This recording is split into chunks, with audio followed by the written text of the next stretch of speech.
This morning on BRN, credit card debtors are chasing rewards. Joining me now to help break it all down, Ted Rossman is with Bankrate. Ted, always great to see you.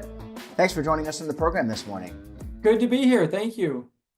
So, Ted, I got to tell you, I looked at this story that we're going to talk about today, and it just got me thinking that maybe some of these credit card users are chasing the wrong thing. They're chasing their tail when it comes to rewards versus managing their credit card debt. But I want to get your reaction.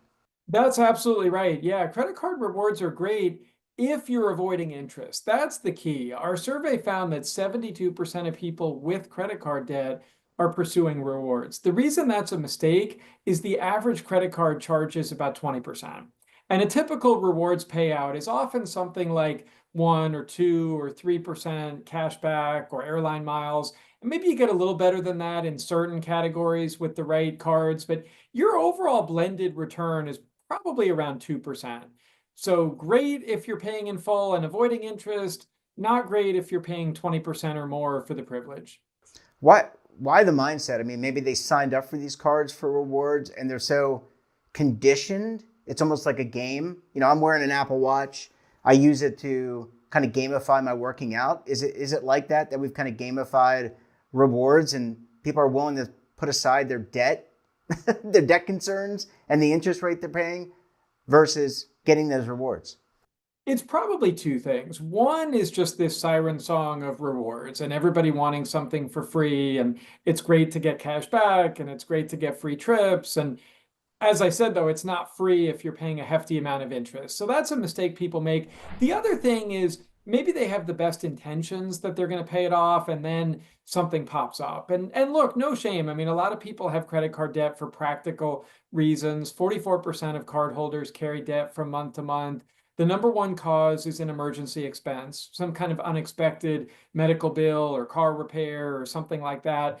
The second biggest answer is just day-to-day expenses, things like groceries and other daily expenses outpacing your paycheck. So I do empathize with that, but we have to get the math right. You're digging the hole deeper if you're paying a hefty interest rate to get rewards. You know, there are some other debt payoff strategies that I would recommend following first, and then chase rewards once you're debt free.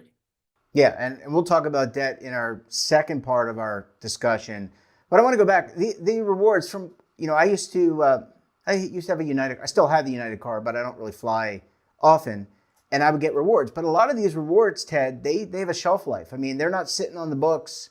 They're a liability on the balance sheet, theoretically, for the company, whether it's an airline, whether it's buying groceries or gasoline, right? So there's usually a shelf life. So that kind of compounds, in my mind at least, if I'm right, that compounds the problem because you're getting something that really you can't cash it in for cash. It's not tangible.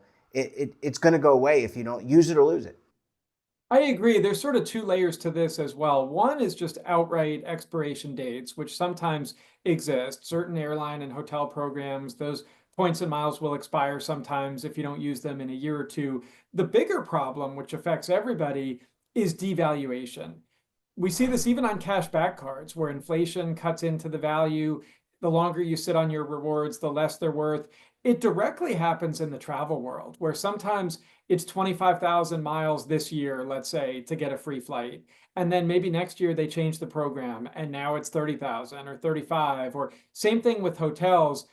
These are currencies basically, and the providers do play with the value. And sadly, it's not usually in the consumer's favor. Usually there are these kind of devaluation steps that just make it harder to get a free trip. So not to say that they're not valuable because there is real value in these programs, but you don't want to hoard rewards.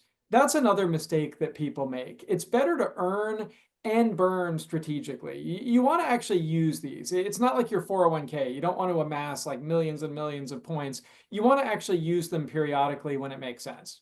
Yeah, Ted, you ever see the movie Up in the Air with George Clooney? I love that one. So you just got me thinking about, remember he was trying to maximize his per diem that he was getting every day. He was on the road 350 or 300 or 360 or 355 or 365 days, and he got the million miles. But at the end of the day, he looked back, and I think he had the character at least had some pause.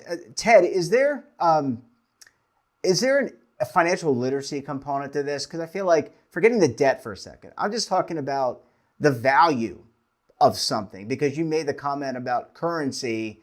There are some countries that don't float their currency. Whole nother issue. Maybe that's a tariff conversation, perhaps. But is this part of a broader financial literacy conversation? And by the way, Ted, it's April is Financial Literacy Month. That's a really important topic. I really wish this was taught more in schools and at home, and it's uncomfortable for a lot of people to talk about money, but we do need to normalize that and get that out there. Yeah, there is potentially a financial literacy component if you don't realize. Maybe a lot of people don't even know what their credit card rate is, and the average is 20%, but a lot of people are paying even more than that. So you really need to get a handle on this. Part of why it's so important is credit card debt is likely your highest cost debt by a wide margin. So for rewards to be worth it, you have to avoid interest, and you have to avoid overspending too. That's another issue. There's been some really interesting behavioral research that shows that there's less friction when we pay with a card or an app. And it makes sense, because when you're forking over hard-earned bills and coins, you feel more pain associated with that. Sometimes people overspend online or just by using their cards because they don't feel it as tangibly. So that's another thing. We've talked about not paying interest. You also want to make sure that you're sticking to your budget. Now, rewards are worth it if you do those two things. If you only spend what you would have spent anyway, and if you avoid interest. Maybe start small. Maybe just stick with your grocery bill or some other recurring expenses. If you put necessities on a card and pay it off right away, that's when you can come out ahead. Yeah, I just think it's about well, I mean, I agree with you. I'm not disagreeing. It's about getting people to prioritize what is the most important thing, so you're not under the weight of debt. And we're going to talk about that. Let's conclude this part of our program, Ted. We're going to bring you back tomorrow, and we'll talk about debt, managing credit card debt, and pay down strategies. I think you'll have a lot. I know you will have a lot to offer. Ted, we're going to leave it there. Great to see you, and we'll bring you back on the program to discuss debt very soon. Sounds good. Thanks. And don't forget to subscribe to our daily newsletter, The Morning Pulse, for all the news in one place. Details, of course, at our website, and your subscription supports all of this great BRN content. And we're back again tomorrow for another edition of BRN. Until then, I'm Jeff Snyder. Stay safe, keep on saving, and don't forget, roll with the changes.